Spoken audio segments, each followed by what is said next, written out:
Coming up on today's show, Those skills are absolutely necessary, right? There are other parts of this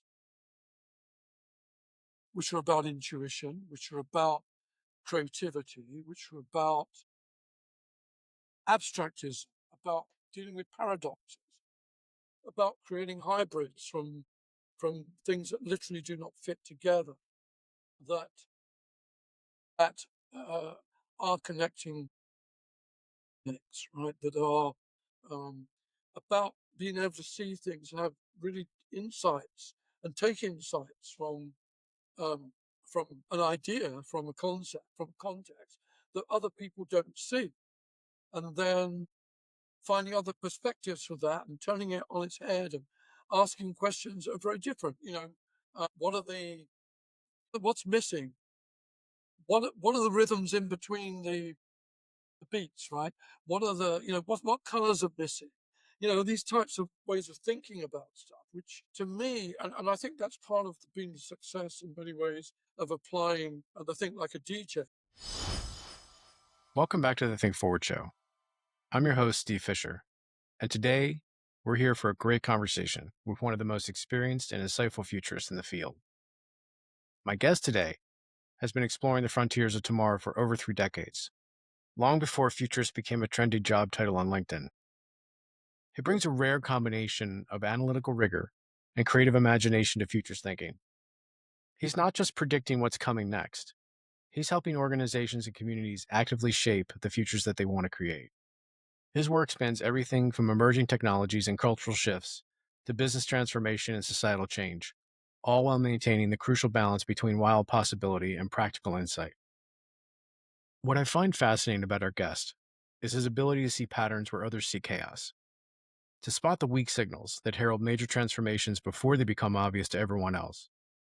This conversation will change your assumptions and expand your horizons, whether you're a seasoned strategist or someone beginning to think seriously about the future. This conversation will challenge your assumptions and expand your horizons. Welcome to Mapping Tomorrow's Terrain with Derek Woodgate. Derek, welcome to the show. Thank you so much. And hey, Stephen, great to meet you. It's a different environment. I like it. I know. I was thinking about this, I followed your work for many decades. And, since I was a young budding futurist and doing the work, we were all doing that work. But I was reflecting on connecting with people, just would be by email or phone call. You live in another part of the world and just being able to have a video chat and be able to, communicate like this and collaborate is, to me, a blessing these days.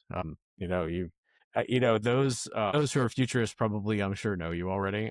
There are many that might not. I think the best place probably to start is, who are you? I know you're a Man U fan, and I am, yeah, Austin and an Austin. and also, yeah, Yeah. it's true. Who am I? Which has actually very little to do with my bio, of course. And someone said to me recently, "Can you just explain who you are as a futurist?" I said, "Sorry, is that how you see me?" And that's, you know, and I'm like, "Okay, well, I'll start." So I actually did the presentation. Some of our colleagues would have seen where I went through how I became a futurist, but literally from beginning of my life to today, and then we're like, "Oh." But the reality is that who I am, I think it's a sort of important question, right? So, who I am professionally, I'm Dr. Derek Woodgate. I'm the president and chief futurist of the Futurist Lab Inc., which is a company I founded in 1996. So, I've been around. I've been teaching as well in the last 15 years at various universities, introducing in many cases future studies and departments for future studies and building those centers, but also at the same time creating a whole range of transdisciplinary courses in what we call futures-based courses. That means that they have an element of futures to them in the sense about the future. And there are sort of bits of, I suppose we take from intro to future studies within it. So at least you understand it's about this continuity. It's about, the whole concept of working with unstructured knowledge and unknown worlds, all that stuff. But actually they're sort of a combination really of advanced pedagogy, future studies, and whatever the domain is. So, you know, future of multimedia and entertainment is what I did in about 6 or 7 universities. And things like smart cities as a mirror of um, of human organization, lifestyle organization, things like that. Sort of, I played with that part of it. And then the other side of that is, of course, I'm consulting with a whole variety, and it's been over 170 clients by now. So over 70, yeah.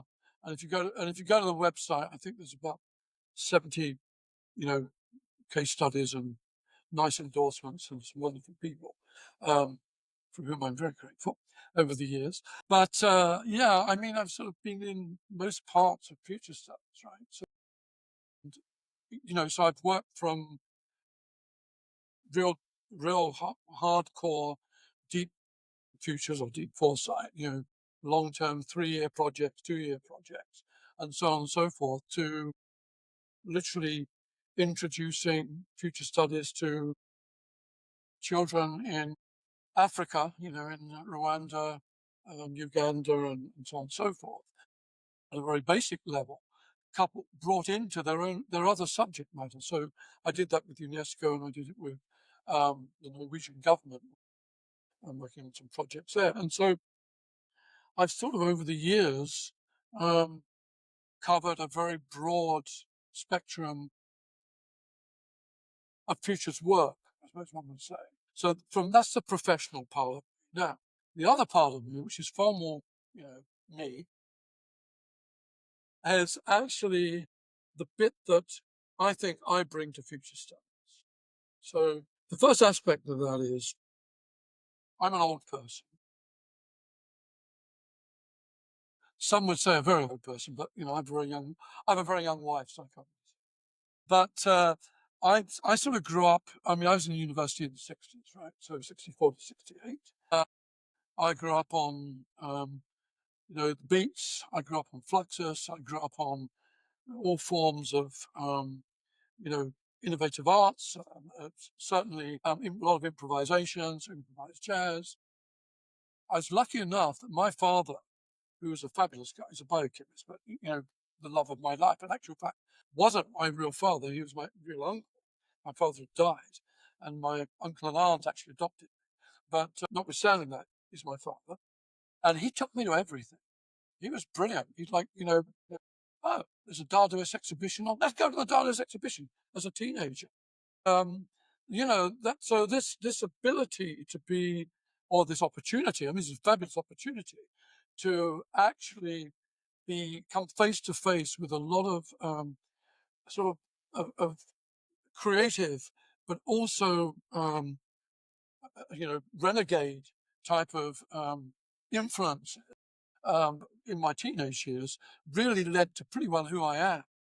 Um, Together with, which I will admit now, that because I'm adopted and because I'm whatever, lots of different reasons, I had abandonment issues, and I grew up wanting to be like recognized all the time. Right, that was my thing. It was recognition. Tell me I'm great, guys. So I was in a band from the age of 14 through to 21, and then later. I, I started off in the blues band, the, the blues courage, who were actually really good, all went on to be famous. And then I was in a soul band after that. But then later in life, in my 30s, I was in a pretty well-known band, Camouflage. And that was, I suppose you'd say, sort of it was rock, but it had a bit of a hard edge to it. So it was sort of a little bit cross between punk and rock in some ways. It was pretty good. And yeah, I mean, and I used to act in movies and I did all sorts of stuff back then. But I think what was good about that was that I brought these two things together. This sort of a very openness, rebelliousness, or what I call rebel wisdom, together with being, demanding pretty well. I mean, that's the sort of guy I am. Demanding to some sort of recognition for the bits I do. It's a horrible thing to say. My therapist said, yeah, well, Yeah. Okay, it's good you did that because you achieved a lot, but at the same time, really bad behaviour, young man. I think I think that you sort of feel like that's actually probably what I brought to the table. So I joined the foreign immediately after my master's, 26, and I'd been living in Croatia prior to that, and I did my master's in Croatia. That's good. That's because I went to Croatia when I was 16 on an exchange. I spent a year at a high school there. So I was in Croatia, and they actually posted me back to Croatia. And of course, it was during the Tito years and self-management and all the other aspects. And I'd actually done my master's on aspects of that, so it was pretty cool. And then I got posted to a few other places. So I lived in Bulgaria, I believe, all sorts of places. For 14 years, I was with the Foreign. I came out, I joined the VF Corporation, which was at the time the largest clothing, fashion group. It's, Lee Jeans, Wrangler, all the stuff that you know from US in particular. It was the biggest US company. But, it's like Eastpak, all those, the JanSport, every brand that we sort of utilize every day. It was good for me because I was based in Belgium, and I took a different perspective to it. I ultimately ended up becoming a global strategy, actually originally European strategy, and then I became on the team for global strategy, which meant more and more I was working on these long-term investment projects in, countries that, we've hardly ever heard of, where we could find cheap manufacturing. And one of the things I was working on specifically was political risk, economic risk, because most of the time, you're investing for a 15-year uh, cycle. So, I sort of got into future studies more through long-term planning. And then I began to read, and as I know you did as well, Future Shock and everything else. And that I got sort of interested in the principle. And then I read Richard Slaughter's um, New Thinking for the New Millennium. And I read another book, which was fantastic. It's actually called New Technologies for 2050, 2046, actually. So it was 96 it was for Yeah, I've 46. read them both. I know both you're talking about. So they actually really inspired me um, to sort of think about, well, how could I, you know, work within that domain and what can I bring to the table? So at that time in 1996, I formed two companies. I formed the Futures Lab Inc., which is still my main source of income and interest and everything else I do today. Yeah. And then I formed a company called Fringe. So Fringe Core was my, I like to have these vanity projects, right? So as being in a band, less than being in a band. Being in a band was a real project, but being acting was a vanity project, right? I mean, that's just, hey, someone's paying me to do it, loved doing it, did it for a few years, made some money out of it, could do my other work at the same time, enjoyed it. But Bridgecore was my vanity project. I'd always wanted to run a fringe magazine, so a progressive cultural magazine that was really on the edge back then. So it was at the time of zines, and I did a magazine. To run a record company, to manage artists, and to utilize all that stuff that I'd actually built up over those years through this networking with these strange, fringe sort of groups, and to make money. Believe it or not, I actually did. And it became really problematic, and I ran it for 10 years. I don't know if you're interested in music, you'll know I was manager of the Swans for 7 years. I worked with Sonic Youth. Yeah, yeah, yeah. I worked with Sonic Youth for about Sonic Youth, and with Sonic Youth side projects with Lee Ronaldo. Actually, I think the last time I worked with him was 2014 or around that area. They're pretty good friends. I did a lot with Jay Maskis, so a lot of the New York sort of crowd, but it took me into this whole world. And if you look up Frenchcom magazine, so I won't go into too much here, but it was interesting because it was an insight into the future that has really made me the type of futurist that I am today. So I think without that, I would have been very much a business futurist in the more traditional sense. But it allowed me to bring together these other aspects of my interests in life and my things. Progressive culture with the future, certainly a lot around emerging technologies, and I'd been part of the well for a long period, so I knew quite a lot of what was happening on the early Yeah, social you sh media platforms and stuff. many, I would say, younger futurists, people listening probably don't know what the well is. Maybe you could, because it was such a seminal part of early internet and early Yeah, communication. exactly that. Yeah. How would you describe the well to somebody? Well, I mean, it's principally a social network in the terms that we talk about it today, but it Right, had, with but all the mechanisms. with all Yeah, it the was the mechanisms, first. right? Yeah, right. We had obviously message boards. We had a whole lot of different systems that we could use to communicate. We communicated pretty well around the planet, actually. But it brought me into contact with a lot of people who, are still my friends and the people I associate with today. So John Lipkowski, with Bruce Sterling, with whole group of people, and later people who joined. Right? I mean, obviously, who in fact became really important and became part of those early South by Southwest interactive programs, right? So a lot of them I met, in the late 90s or early 90s, so 92 onwards, and through South by and so on. So we're all together. So It's funny you Dougie bring that up. Rachkoff, Dougie Rachkoff, a whole host of them. So that became also a very big part of what I was sort of involved with from those early 90s through to when I actually formed the Futures Lab. So what I brought into the Futures Lab immediately was this sort of idea that actually these guys are amazing. They are the people that actually brought us social media. They're the people, actually that brought us PCs, that brought us half the communication systems that we were beginning to have. And I realized that there was something in progressive culture.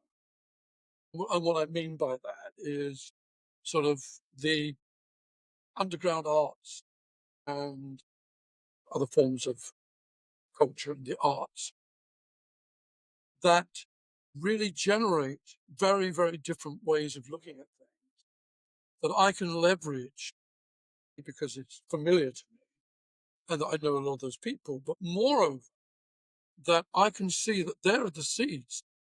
I wouldn't say they were weak signals in the sense that we talk now about weak signals, but they were very early signals. And I don't know if you've read Future Frequencies, but of course, a lot of that book is about that and interviews and stories, all sorts of things I did with people around sort of late 90s, early 2000s.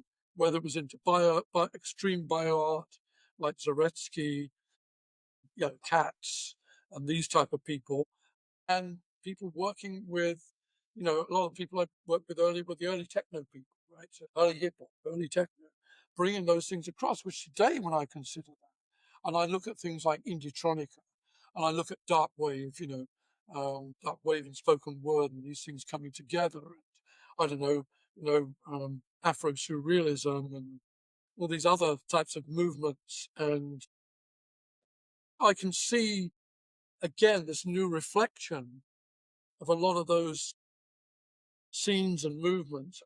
And if one sort of analyzes where they came from, what they do, what they mean, what their impact is, what their implications and ramifications to the future are, one can find a considerable amount of new knowledge within that, particularly in the aspects of, rebel laboratories and working with transdisciplinary sciences, building stuff that some of it we don't really want to know about, but a lot of embryo development and research and stuff like that, some new species. And so to me, there was this really good connection between who I am, my broad sphere of interests, and what I thought I could bring differently to future studies. So rather than just go, on a really straight line into everything I was reading and what I could see was future studies or what became foresight, I sort of took my own sort of process. I think you know that I used to be called the revolutionary futurist, and then as I started to work more around the world, people said, "Well, you can't really use that." So I then sort of had this sort of renegade sort of Yeah, people thing have a to, different yeah. connotations of revolution, right? It's like when you hear that, Absolutely. Yeah, yeah, and so it's yeah. and so now, I've sort of moved on a bit from that, and most people talk about me as experimental futurist, and that's part of the reason for that is because I do a lot. Sort of slightly different to Stuart and Jake, for whom I have incredible amount of respect. I'm really happy what they brought to the table because they're much younger than me, and I don't think they built off the stuff that I did, but I've been doing a lot of that. Future, you probably know Plutopia and all the um, living the future labs and all that stuff, like in the early 2000s and stuff. But I think that I'm really pleased to see they made something of it and really took it by stretch. And I think that's really important. I've gone more into sort of a bit more of the improvisational, experimental side of things. Um, and I feel like um, it's one of those areas that are really missing. What I tend to do the last 20 years, I suppose, or whatever, is to try and develop a whole range of techniques, I won't say processes, but techniques of how to work within future studies to think and break down, particularly sort of like real deep down, take every concept, every context, work on it from multiple perspectives, and come at it anew, imagining the abstract, remixing the creative imagination, all these types of things that I work with. Body data space, which came out of a play, actually. So from a theatre piece back in London, the 90s. So those the sources of where this comes from are amazing. I think, and I don't want to go on too much about this, but you asked a question. You've got a really, really long answer. But Oh no, it's a that journey. I think the thing is the is that answer, right? everyone, you're one of the few people. I mean, would you consider that there's kind of two parts to this? Is would you consider your journey through as a futurist to get to that accidental or intentional? That your way you found this work and got into it? Because it seems like you kind of found a niche or you found an approach, but Yeah. Yeah. I don't really, I think it's organic, yeah. and Well, I think, I find so many people come to this accidentally. Like they kind of discover it and it's like, wow. Like very few, I guess I'm one of the rare exceptions is like when they're young, it's like I want to be an astronaut or I want to be a doctor or I want to be, it's no, I want to be a futurist. It's more of the mindset of that, right? It's like well, people find it. I think the mindset was always there. Yes. But I think what future studies did was framed, it was a professional framing of a way of thinking for me. And it allowed me to come at it, which is one of the great things about an early and fluid, at that time, a very fluid profession, where one could sort of like feel very free about how you could sort of approach it, right? So yes, there was, I'm going to go back on all the, the history. You studied the history, so you know all the Yeah. backgrounds, which I came at late, right? I mean, to be fair, people like Peter Bishop, particularly because I contacted him in '97 or something. And I said, look, I understand there's this program at Houston. I come out of, of long-term planning, but this all seems really, really exciting. And we had a long discussion on it. And to be fair, we became friends and colleagues for a long, long time after that. And you probably know that many of his students that he felt were aligned with my way of thinking became my colleagues and worked for me for many, many, many years, right? Like Wayne and so on and so forth. So I think I'm very grateful to those those people that Oliver Markley, those people that have actually helped me structure all this. The bridging of whatever you want to call it, but progressive culture, this sort of experimental um, arts and stuff with future studies was organic for me because it's just where where my mindset. But these guys were the people that framed it for me, that have made who I am today in many ways as a profession, right? So I can argue after 38 years, obviously I've contributed hopefully a lot to the film and stuff. But, there's always someone, right? There's always, a mentor of some description, however that mentor functions, to whom you've got to be really, really grateful. And there were many mentors before that, but in the sense of the future studies, these were the people who gave me the confidence and direction and pathways to make it a profession. I think that's the difference. When I think about the field, and you mentioned like Peter, people in the UH program, which I'm also, graduate of and want to do more work to support that. I feel like the term we have a branding challenge, an issue, because it's funny you mentioned the phrase long-term planning. That is not sexy like futurist is a No, really of cool course not. word, but it's always befuddled me why more strategy teams just in general didn't take this into account because there's a lot of short-termism in the outputs and the outcomes that they have. But what do you think are the when you talk to people about what you do, and what do you think are the biggest misconceptions people have about what a futurist does? I think it's an interesting question, and I always recall. I think it was 1994, sorry, 2004, at an APF meeting when we were asked. Three of us were on stage and asked to um, explain what a futurist is. And I was lucky; I was up first, and I'd just spent a long time, probably a year or so, in working out what I thought futurists did because I wanted a tagline for my website. And I said, oh, for me, it's I'm I'm in the future potential, and that was it. That's all I said, and that was my That's tagline. good. I'm an uncertainty navigator. There you go, right? And that's the business I'm still in. That's still on my website, right? Yeah. All these Yeah. years later, the next person, and I no names here. In fact, I can't even remember some aspects of it, but came up and were trying to explain what a futurist did. And someone shouted from the audience. I was the elevator speech, right? And someone shouted from the audience, yes, we want an elevator speech, but not an elevator in the Empire State Building, right?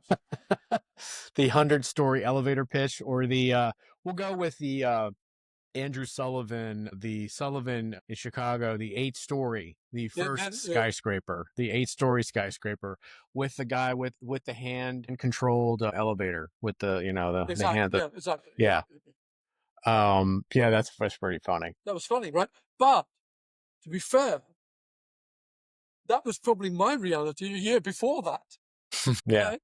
And so I think the misconceptions are really driven by our inability as a profession to tie down what we are as a profession, right? So That's now yeah, that let's unpack that. That's yeah, really good okay, for people okay, listening because I think I bring it many people, and I just went to the spring gathering, the 50th anniversary for UH, and there was we'll call it the 80s panel. They called it the 80s panel. These are people that have been teaching for a while there.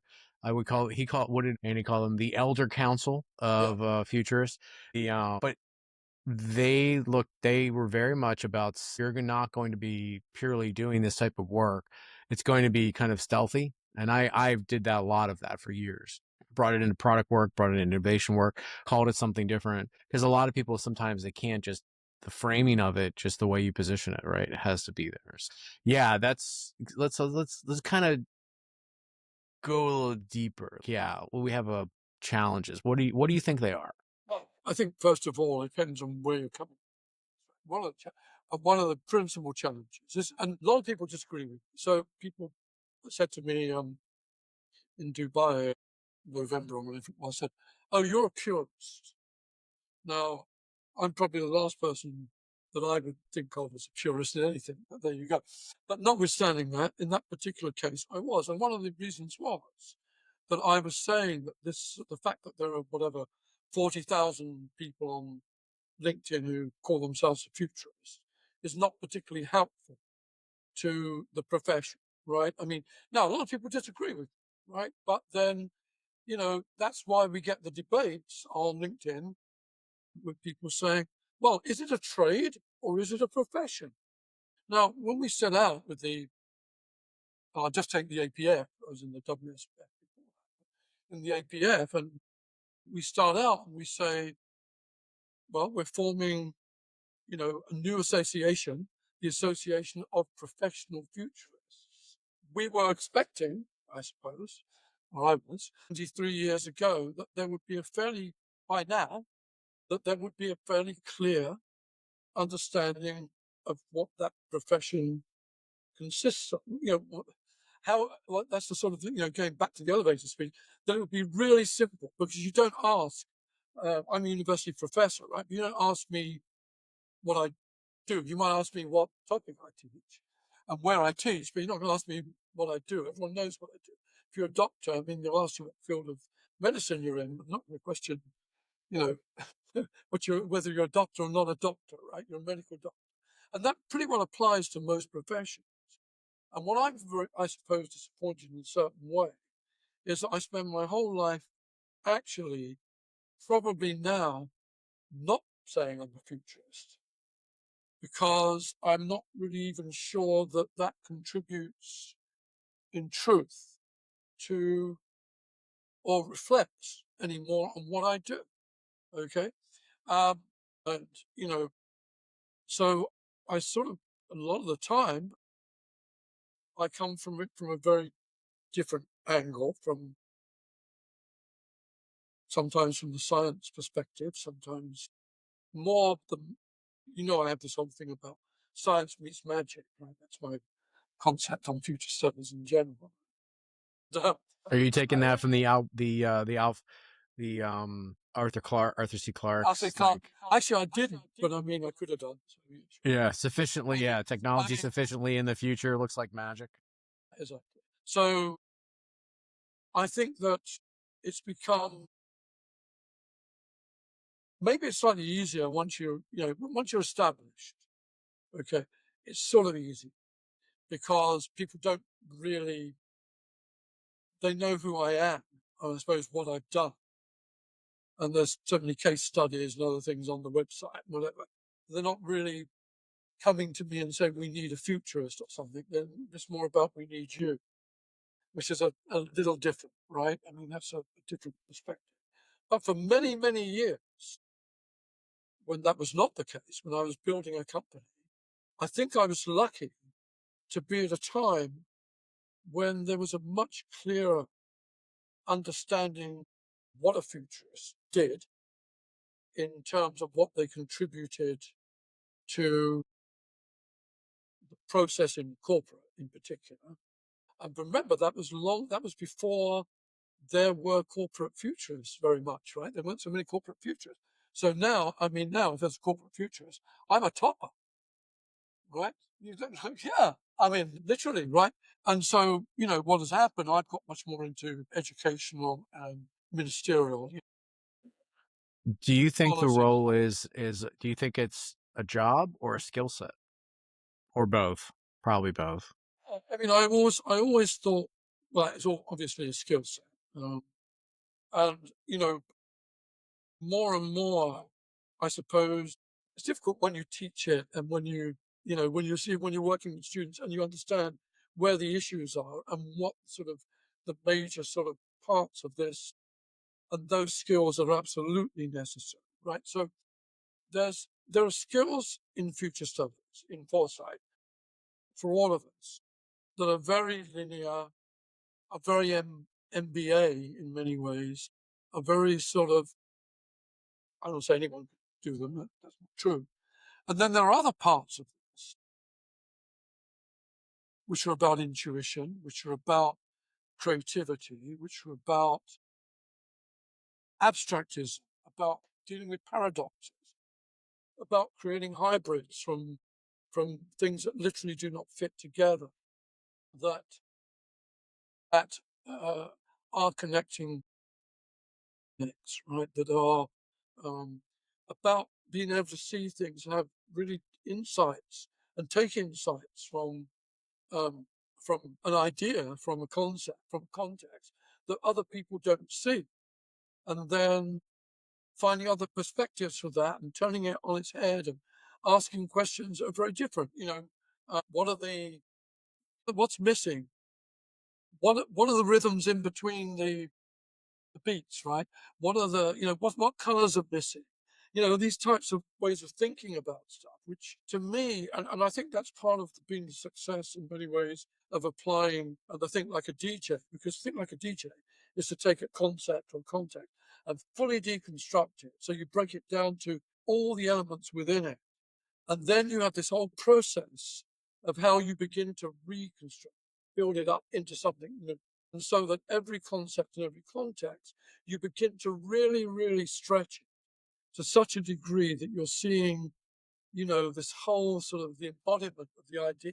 But I think that that has allows us to think differently. So those skills are quite tough, right? You see it when you're working with people.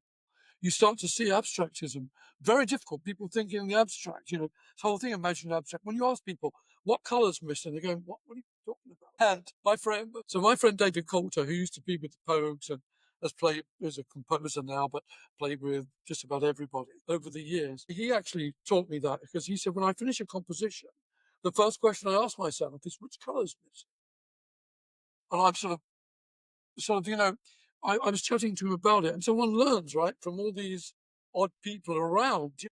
And I think that one of the points about it is that a skill set? Yes, it's a skill set because it demands types of critical thinking, types of, should we say,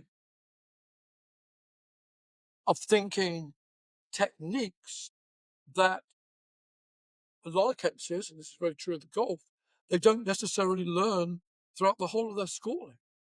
And so, you're trying to get them to, I mean, remember they couldn't have art, let's say in Saudi, they don't have art or didn't have art on the walls, right? My art's rebellious, right? So I have a lot of stuff because I worked a lot in music people. So I have people who, luckily have some really great stuff that I got pretty cheaply from artists who did record covers and stuff like that. But they're really way out, right? I mean, and so people look at that and they go, what's that all about? And, and, and to be fair, in the 70s, 60s and 70s, that's how it was in the Royal Academy, right? David Hockney wasn't accepted initially. So it's just a time issue. And what I'm trying to say to you is those skills are my skill set. I don't know if they're relevant to other people, but I do see them as a skill set. And therefore, yes, I think there are a lot of skills to real future studies. And there are a lot of skills because I come from the academic part as well, from the theoretical perspective, and I don't want to go into postmodernism, you know, I was doing this thing last week on the future of security media, and no one in the group knew who McLuhan was. Now, or any of the postmodernists, so they'd never read, I mean, not surprisingly that they'd not read Deleuze or and we're postmodernists now, so not really relevant, right? But at the same time, if you've studied media, most of the time one would be familiar with them. So it makes it difficult some of the times to understand the broader sense of what we bring to the table as futurists, right? It's not just the skills. It's not future studies per se. That's one bit that you expect to go through a process. You expect to use a framework. Yeah, Yeah, of course. Everyone wants to see how you got. But quite honestly, that's not what I think I necessarily bring to future studies. I think my unconscious and my subconscious is what I bring to future studies. It's the experience of a lifetime that I can see things and I can go, oh my God, that's crazy. What if I do that? It's the names of songs. You like music. The names of songs, they're crazy, right? I mean, they're crazy. And the names of bands are wild. And you think, well, how the hell did they put those together? I write poetry as well, right? And I do spoken word. How do you pull that stuff together? That's amazing, right? And so there are these elements that are different depending on what you do. Now, how do you bring that into, shall we say, governance or government foresight? Now, most of my clients currently are in that area, but I still do it. I still make them think that way, even though it's completely alien to the way that they actually think. Well, what makes, we talked a lot about the individual and then the skill set. Like, since you've worked with so many over the years, like, what makes an organization better at integrating this than others? What are factors? I have obviously my own opinions, and I think anybody who's done this work would. But what would be your? Well, Yeah, I think there are a few things here. I mean, one is, and I have that issue all the time, I tend to work in the third horizon, right, most of my work. So, but because of backcasting, rolling back the future, as we call it, we have these two extra stages to our process of 7 and 8, if you want to call it that, where we actually do the beginnings of implementation. We actually develop early stage projects and do the implementation part of the project.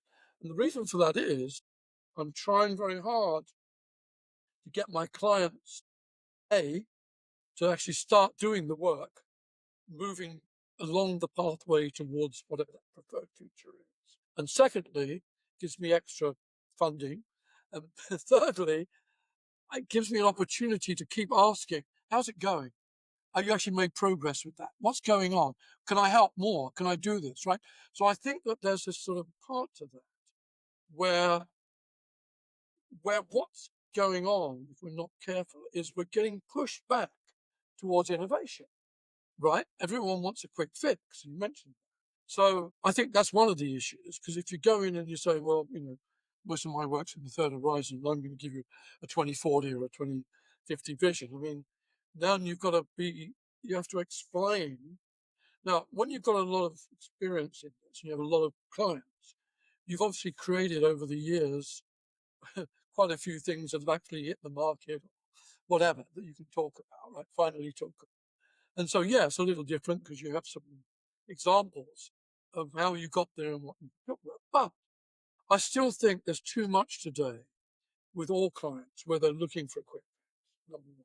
Two, I think one of the issues is that most of the time, because we've not established a profession of being a really unique skill set and a really unique whatever approach, that loads of people think they can do it themselves.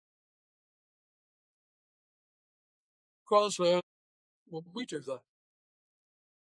We do that. We've always done that. What do you mean? We've been doing that for years. What are you talking about? What's the difference? So then you're actually in this process of having to, let's say, if you didn't have a lot to show, it would be difficult to explain the difference. Right? And I think the third area I would say is that because there are so many futurists, we've really cut off our the pricing, the fees that people are prepared to pay for future studies has dropped massively. yeah, and it's going to continue. One of the things I want to talk about is AI. Because I've been seeing it a lot in that the impact of that in the field. But projects themselves, like how do you help companies or even individual leaders, how do them to measure the impact of success of it, right? It's like you think about work in other parts of the fields that are in an organization. There's usually like distinct outcomes of what is successful, right? Delivering the product on time, launching revenue or marketing campaigns that have certain response, right? There's things that measure. How have you helped clients, or what's your opinion of the impact, how to measure the impact or the success of this type of work? Well, moving on from the whatever you call the APF, Yeah, well, memorization system, which is different things. And that's something I do because do it, but I don't do it with the client. That's something for us. But with the client, there are two things. Right? So the first thing is, as the client, have you convinced the client, the bosses, or whoever it happens to be, to start the process? And that's why I added stage that's what process, you yeah, need of seven. just to do the work, just to do the future. Just to be on that pathway towards that future, right? There's a pathway. I mean, we roll it back, right? We do backcasting, but there's a pathway towards that, right? And so that pathway does have a start point, and we would say the start projects to get you on that process, right? I mean, in that path. So one of the ways of looking at it in the short term is, did they ever start? Right? And so having added extra stages, I'm using the word stages because it fits in well with what we all understand and we're used to those stages. Of course,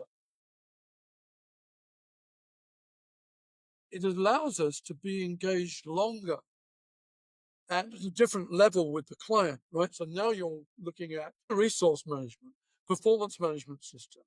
You're looking at that businessy type of part of all that, right? Which is nothing to do with what I was talking about earlier about the progressive culture or something idea. Right? This is real work. This is understanding. What talents do you have? Competency matching. What's been successful in the last few years? What skill sets have you used that have actually you could take now? What other projects do you have in the line that could perhaps attach to this that could make it easier? How can we bring together the various technologies? What's happening in your technology development sides that we can actually latch on to some of those and change the dynamics even of the scenario from the very beginning, how we're going to move forward. Because we know the end game, unless it really is product development, is not going to be the end game that we envisage, right? Now, it was easier when I was working with corporate clients for many, many years because I could now see that a lot of the work we did actually became a reality. So I have proof points, right? Which is really nice to take to a client and they can see they know that we did things, right? So, but the first few years, you don't have that. If you're working 10 to 15 years out, you have none of those proof points in that. So you have to find other ways of, you know, demonstrating what you brought to the table.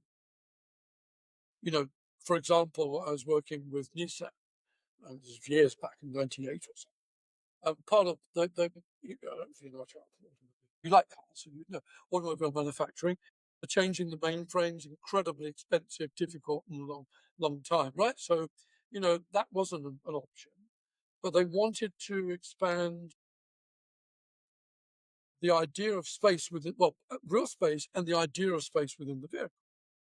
I had a frontline panel of experts, diverse experts. I wouldn't go into. And the people I brought to the table um, came from NASA. They were spaceship designers. They were um, people from Gilkinson's who worked with glass developments. There were people that could talk to me about the relationship, the psychological relationship between the inside world and the outside world, and how spatial narratives get developed, and so on. So what happened was the space guy, who I've worked with a lot since, explained to me that spaceships don't change. So you have to look at how the technology, there's loads more technology, more expectations. How do modular systems work? How do you redimensionalize all this type of stuff? And the same with, if you actually expand the amount of glass looking to the outside without it being dangerous, right? If you're in a crash or something, that of course you have a feeling you have much more of a relationship with the outside world. Now, the reason I tell you this is because being able to talk about that when you don't have a problem or when you don't have a full outcome is the only way that you can actually begin to convince that the way you think about things is really different. And that when you start to think about a windshield and you say, yeah, well, I had all these conversations with Ford's windshield manufacturers, building zones, and he talked for hours about laminations and God knows what else. And then I realized that surely it's a vision aid. Why can't it be a vision aid? Why can't I make it a vision aid? What can I add to this that makes it a better vision aid? Can it take off yellowing at night? So what I came up with. I mean, it's funny actually you should ask this question because it's a really difficult question to ask. But I worked with Nokia, and they were with Casio. They were doing these watches, and they were looking at how to build watches that would be for mountaineers, that they could actually be able to see around the mountain, right, to see what was actually going on behind. But what I understood was, I said, well, should it be a watch? Should it be this? I said, look, one of the greatest things that you have is the left wrist is real estate, right? Uh-huh. That's true. It's Yeah. familiar real estate. Forget about everything. I mean, fine, this is long before implants and other types of, digital. This was back in the Yeah, early but you're 2000s. using the familiar to Yeah, extend to the to exactly. the possible or the amount, to imagine, Exactly. right? So Yeah. so part of, I think, the true answer is that you've got to demonstrate, because we can't demonstrate, a lot of the actual work we've done. Because if I'm working on future weaponry for the Ministry of Interior, obviously it's not something I could talk about, right? But I have to demonstrate my thinking. I have to demonstrate how I can actually connect, disconnect, how I can see something in weak signals that we don't normally see.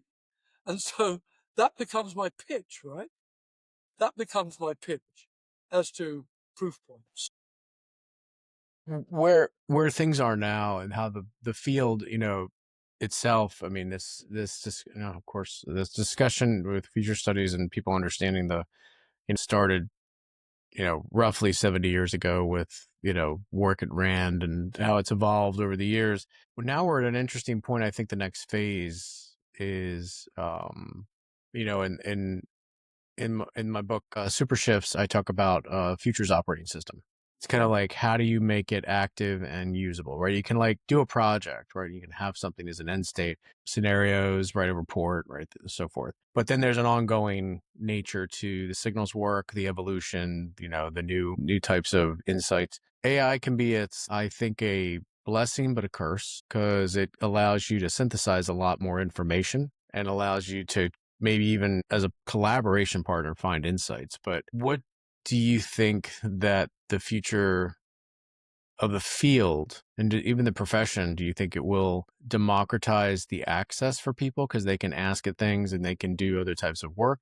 What is your take on where the field itself is evolving? And you can AI is a part, but where you think things are headed these next. Let's be futurist for the futurist It's actually field. funny. That was the title of the 2003, I think, APF meeting. And I think it's actually really The funny that future of futurists, yeah. future. And I still think Yeah. it's funny that's a topic we're still discussing. Well, they just had at the gathering, they actually just had Adam Coward, Dr. Adam Yeah, Coward did like a session. I think they're gonna update the paper, like what is the field for the 420. So yeah, so even though you weren't there, it's like, that's it's being discussed. But yes, go ahead. I'm a part of that original conversation. So there I you know go. you know, And I had to which is why I apologize. brought it up. Yeah, I had to apologize profusely, by the way, uh, about not being at the 50th anniversary. But I'm in the middle of a project, and It's it's the way it is. quite all right. Yeah. But I think that, okay, AI is just one of many, many tools and many new ways of doing things that, I don't think like a DJ the way I did with cards back in 2004, right?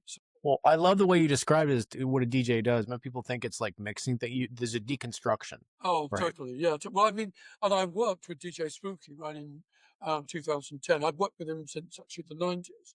But I was actually on a panel with him at South by Southwest in 2010, and we were rapping about stuff. And after that, I put him into a couple of shows, which is my Fringe Core part, right?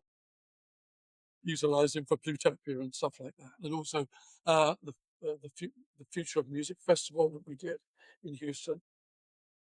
it's sort of funny, really, because I was asking, I said, right, okay, this is what I think you do, but tell me what you really do, right? So we got into all this stuff around, well, it's covered, so it is.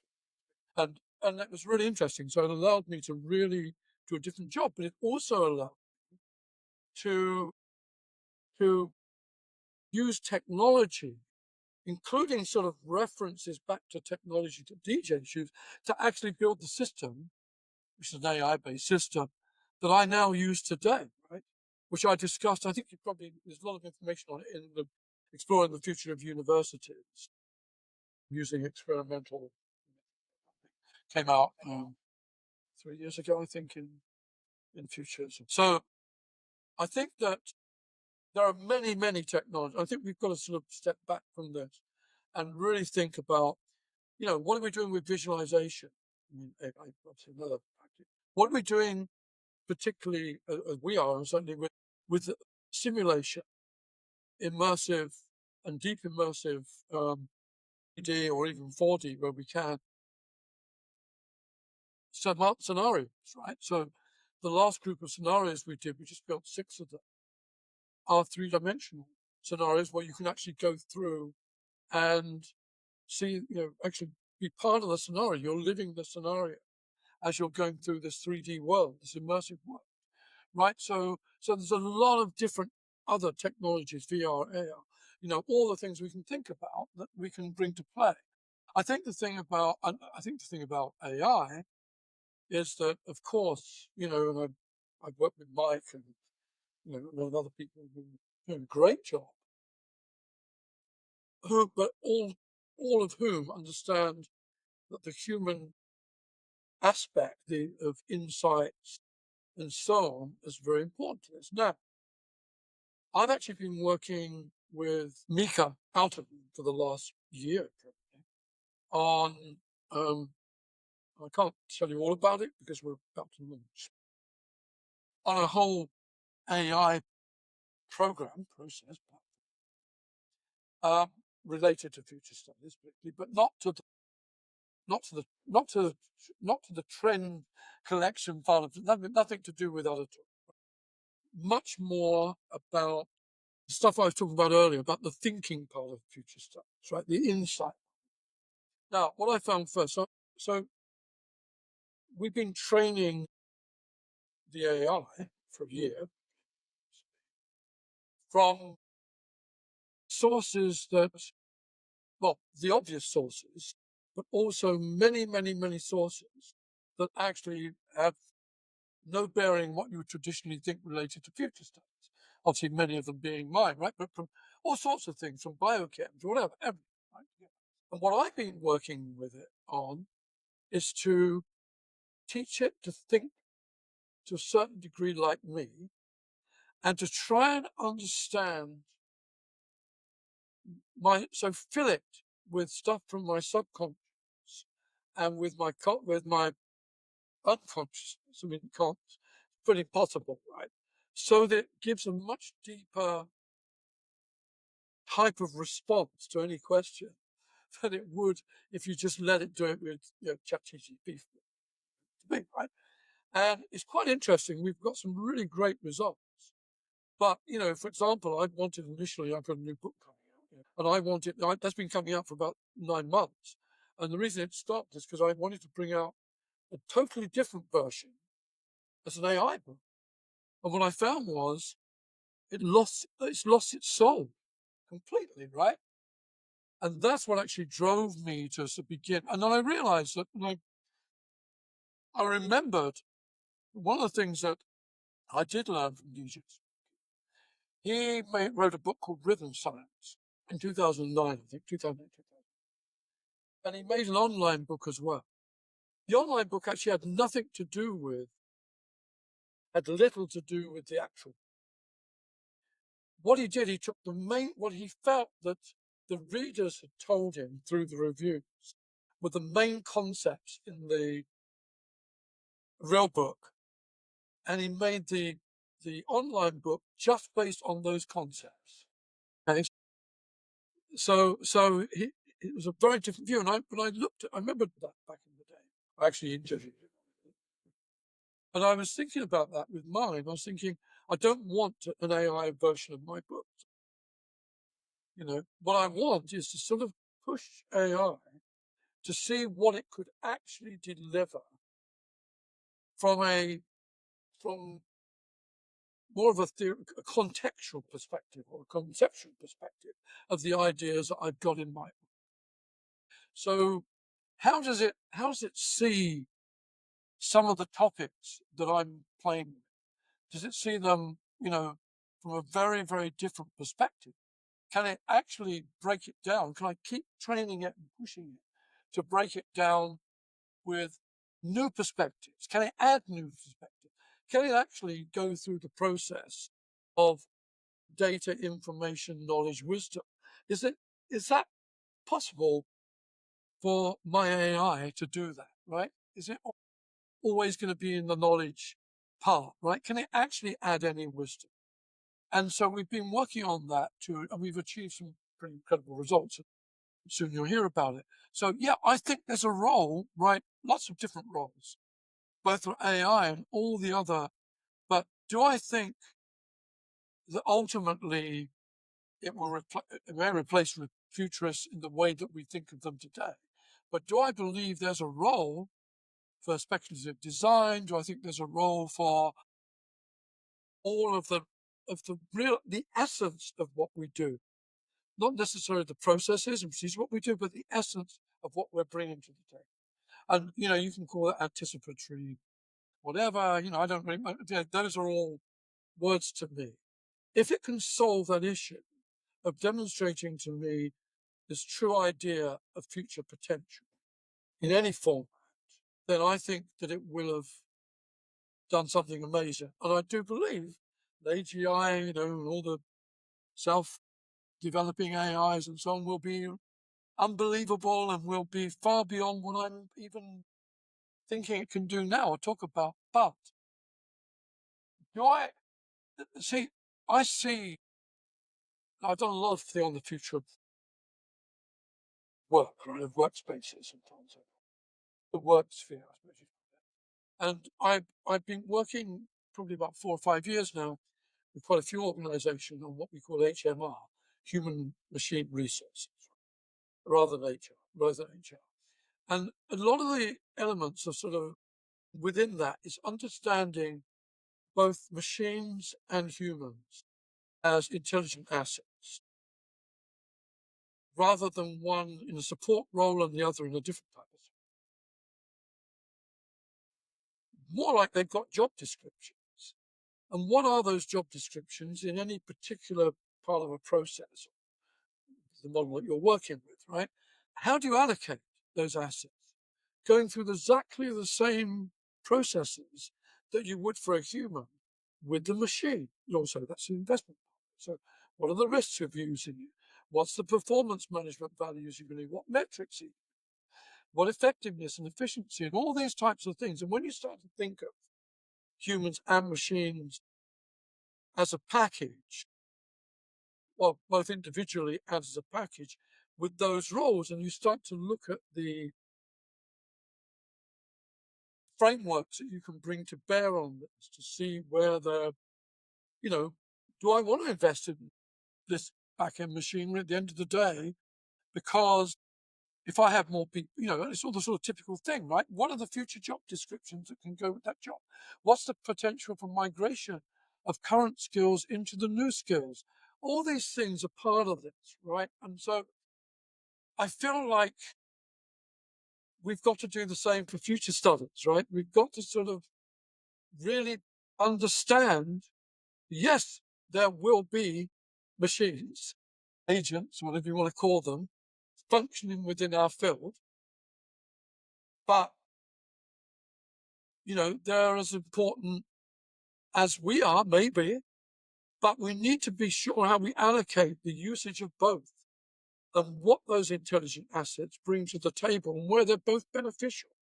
And are there crossovers on that, right? Should we be using both?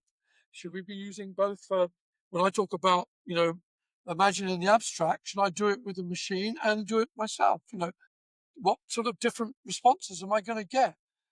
The lazy way of going about this is just to use the AI. Right. Well, that's the crutch. That's the Yeah, lazy that's part, right? I mean, right. that's not. Then if we want to be a profession, if we want to be these superhuman futurists, then we need to Yeah. wake up, right? I mean, Well, I think about it brings to my mind, the tools that we had at our disposal, right? Especially like say let's take signals work, right? People are looking for all kinds of fringe, you're trying to synthesize when you don't have a full team, you're on your own, it's hard to do. And it's hard to keep track and hard to keep, and it's easily something you can just kind of push to the side. Where to deal with lots of unstructured data and lots of information, AI it can be a resource or a digital twin. Like you can create a digital twin of a futurist, right, to do a lot of that work. To your point, yeah, you could be lazy and have it spit out scenarios or spit out other things, but you want to be able to leverage that. And I think that those who can use it in a proper way, the potential is going to make it stand out. That if you don't use it, then you're just, it's like I don't know why this just popped in my head. I just think about mowing the lawn. You can have a sitting riding mower that's got power, right? That's huge. The big ones that are just like moving around, and then there's the push mower that's just literally manual. It's essentially like Sith blade. Like you're just pushing along with a cylinder, and it's like when you don't have you don't have to.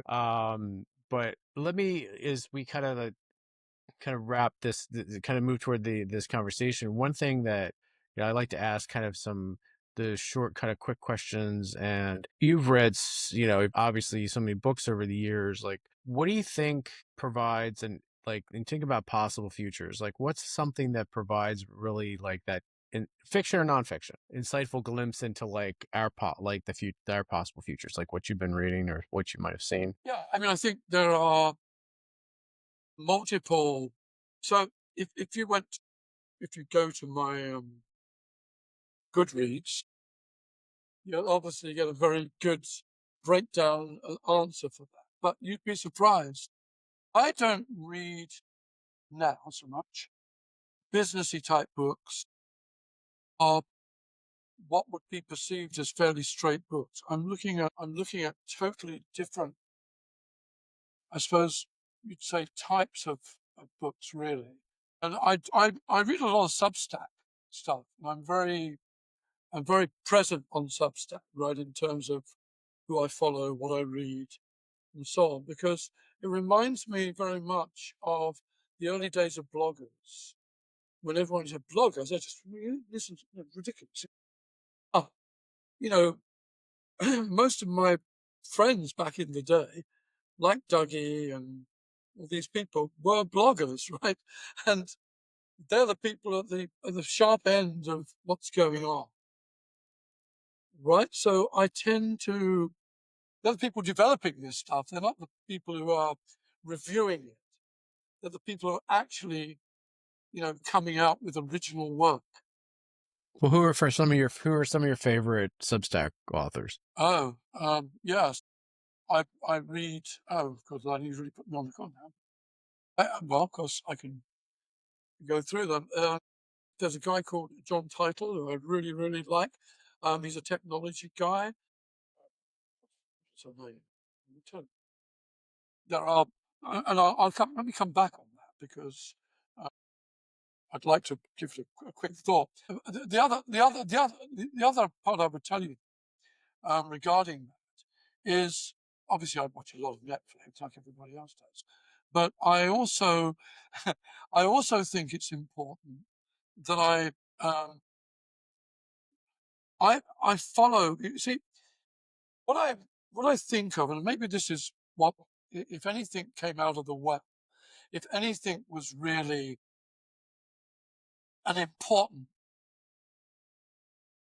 learning, I would say, from the well, particularly, it would be that living the future is the most important factor. Okay, so it's how to put it. It's not enough to sort of read about it, pretend that you know what's going on. You've got to live it. I think that's, that's whether you're living it through reading something, um, or whether you're living it through, I don't know, still going to obscure events or, being part of unusual groups or constantly being in touch with your your network of experts, from MIT or wherever they have to be from, um, Georgia Tech or somewhere. All these are part of that reference, right, of where information comes from. And it's not, I mean, there's a difference between deep scanning, deep horizon scanning, and just literally our everyday relationship with the future. You mentioned earlier about, young people should always, can you hear me? All young people should always be part of the future and so on. But I think we should too. That's the point, really. What do you think is out there the next decade? What's a bold um kind of signal for you of like what I don't like to use the word prediction, but like what do you think is out there right now that excites you? That What excites I've always believed that you sort of have to live the you sort of have to live it, okay? hmm But it's not good Yeah. enough to just keep reviewing stuff. I mean, you can't live everything, right? But there's lots of things you can. And um, part of that, I suppose, is if you're I don't want to use the word progressive in the American political perspective, but just a progressive in general, right? That you tend not to Right. stop. You're not amongst your mates who say, "Oh, let's go to a Led Zeppelin concert" or something. Because you're out there following, looking at some really weird stuff that's going on out there and understanding or trying to see what's happening with rhythm and grind, rough sound, or stuff like that, which is really on the edge because you want to see what those people are doing, what lifestyles they have, and how Right. those lifestyles are going to mature, if they are, or are they just going to die, right? I mean, like sort of the neo-punk scene is big at the moment. But what does that actually mean, right, in terms of, future movements, as I mentioned earlier, future scenes, and so on and so forth. So I'm looking a lot of the time at this whole, maybe more from the human perspective of where we're going. What can we expect from these societies, and particularly working in UAE and so on, where 90% of the population are non-Emiratis? Now, what sort of society is that going to bring? What does that look like in the future? How do we deal with all these mixed cultures? So I'm much more, I think, trying to understand those aspects of where we're going, right? So yes, I can talk to you about transdisciplinary sciences and what I know is coming together, what I see from things like, neuroforensics nowadays, and where neuroscience joins in with media and marketing, and what that's going to mean for hyper personalization. And yeah, of course, they're all parts of our life. Obviously, look at some of the geopolitical things and discuss those. Uh, but in reality, I don't know that that is sort of helpful unless you're really playing with this and seeing how you can apply. And I remember I said to you earlier that I'd developed all these courses for various universities, right, over the past few years. Um, and what was interesting about that to me was that I was able to create courses that, that were all transdisciplinary. That means that, and the fear at the beginning, well, who's going to teach these, right? I mean, and I said, well, you have the professors here. They're just not, they're all in silos at the moment. And we've got to find a way of interesting them, getting them interested enough to want to be, you know, part of some new ideas for courses. So I developed these, some 25 or something new courses, and it got me thinking about um, how we that we're not going to really move forward. I mean, in real terms, move forward. Yes, we can have advances in medicine, we can have advances in, you know, in sciences, what's going to happen in genetic engineering and all that. And we can all talk, I can talk about that, for hours and hours. But what I really would like to see is real progress in in from K through 12 all the way through in the way that we revisit what education really is for the future. Because unless we can do that, I think it's going to be, going to be really, really difficult.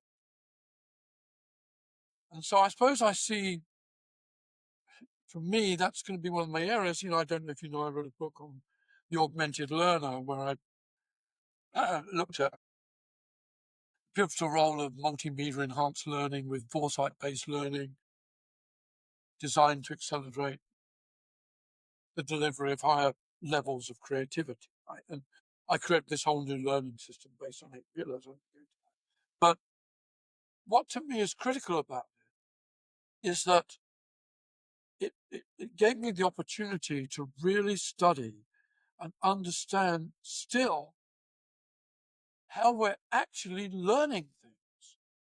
And I feel like all the time it's siloed, that it's just literally not going to take us anywhere, and we're not going to find real solutions to really complex situations we're going to turn up with. I mean, if you want me to say what I think is going to happen with artificial nature, what I think is going to happen with, you know, interspecies collaboration, plant intelligence, or I don't know, on things like,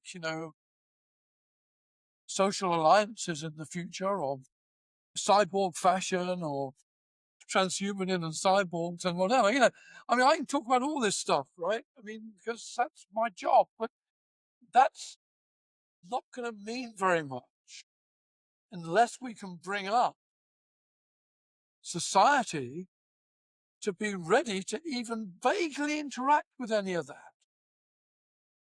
And I mean the big part of society, not the quasi-intellectuals that I spend my life with, and intellectuals. Um, not that. It's you know. Well, I suppose Yeah, I that's what mean, I was thinking.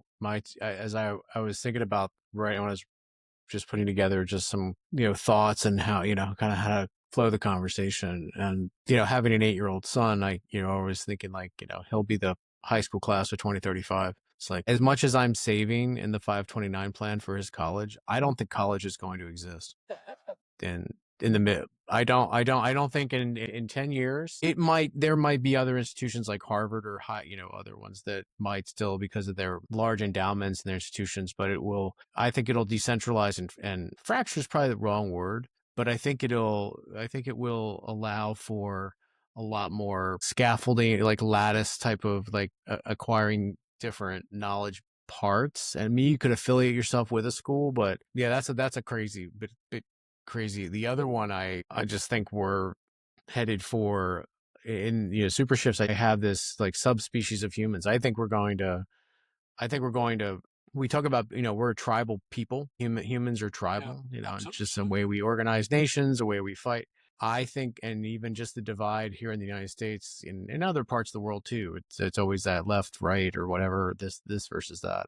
I think there's going to be a tribalism of, like, those who are enhanced, those who are integrated in with technology to a consciousness. Like, there's going to be a groups of humanity that's going to just wall itself off, because just by virtue of what you have, connected to your body, or you've changed. Those are my those are my, like, out there. But Well, yeah, go ahead. interestingly, Yeah, the way respond. Yeah. it's interesting how you come at that, because actually it's sort of like, so when it comes down to work, right, futures work, then you've really got to begin to understand how all this fits together, right? That's the time when you begin to sort of see how this fits together. So let's say I'm working on the future of rehabilitation, prisons. I'm working on 2040, and you start off with, smart prisons, how that changes, and the whole attitude towards rehabilitation and so on. Then you start talking about implants, and then you go on to a variety of systems of understanding more because we can on neuroscience, on predisposition towards crime. And then you start to think of, well, what can I do here to really, work on remodeling humans, right? And this goes Right. on and on and on. And you begin to see a place for all of this, right? So it fits into having some sort of real meaning to it. And every one of those parts is ethically really questionable. And then you start to say, well, that's impossible. We can't. And then you start to sort of begin to study what's happening in rebel science. What's happening in underground labs around the world, in China, in the UK, in the States, and so on. What's the DIY side, the DIY side of bioengineering, of genetic engineering? And, when you think about the maker movement, right, from the early 2000s and how that progressed, right, and where that's come today, still very kicking. And then you think about, the early, we talked about it earlier with the well and the early computer groups and, and so on and so forth. And then you can begin to see these new themes emerging that are being pushed by illegal labs, underground. We talk about the corridors of, you know, underground development, the underbelly of invisible studios and all this stuff. But they really are happening. And so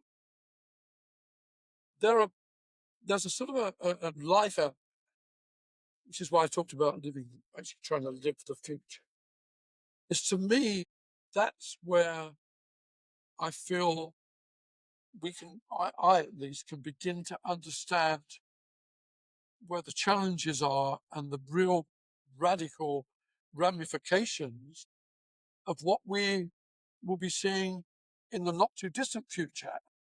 Interestingly, like the conversations we're having now over ethical AI and everything else, I mean, first of all, it should have happened earlier, obviously, but I mean, popularist today, right? In a way. And yet, we're not having um, discussions on recombinant species, on robot love. What's really happening with virtual objects? If we have the full metaverse, a holistic metaverse, what's cybercrime? What's metacrime going to be like? In the metaverse, what's going to happen to the darkverse? All these areas which literally are all part of our lives. It's like we sort of see life most of the time as this sort of this top level, as you know, Sahir would say, right, the bit above the water, and yet that's not really well. As Netflix reminds us, that's actually not life for so many people, and I think it's strange, like. I mean, to answer those sort of questions of what do you see, I see all these things because they are all part of where life is going. They may not impact massive groups of people, but they will be there. And at points in time, they could very easily, if we have clones, micro clones that can carry, mini nukes, then what's happening in labs today is really, really important, right? So there's sort of a different side to, I suppose, what I see is happening out there. Well, I don't want to. Where can where can people find obviously the Futures Lab? Where can they learn more about what you do and connect with you? Uh, I would assume LinkedIn. It's a good place, but yeah, the Futures where they find Futures Lab, like where are the things that they can. I would. I mean, well, you can find me loads. I mean, you know, I'm one of those. I'm like my daughter. My daughter's a rock star, right? So, the one thing I don't have to carry a picture of my daughter. I just go to Google and find thousands of pictures. Right? No, I've not quite reached that yet. So I'm living in the shadow of my daughter. But at least you can find plenty about me on the web, and I'm very open about communication. Obviously, I've got books and stuff and papers and whatever, but I'm always happy, always very happy to have one-on-ones, whether it's on Zoom or whatever it happens to be, with anyone who's really interested. And I like to respond. You know, I'm not an influencer, but I'd like to be a person who's happy to respond to anyone who has any question about anything I've talked about. You can reach me at dwoodgate at futures-lab.com anytime. And, that'll probably end up in a WhatsApp call or a Zoom or whatever it happens to be. No, you've been very time, and yeah, I'd encourage everyone to connect with Derek. Thanks for being on, and we'll talk soon. Yeah, absolutely. Thank you so much. I love the hosting. I love the program. And I'm very grateful for the invite. And Thank you. Anytime. Thank you. Thank you. Thanks for listening to the Think Forward podcast.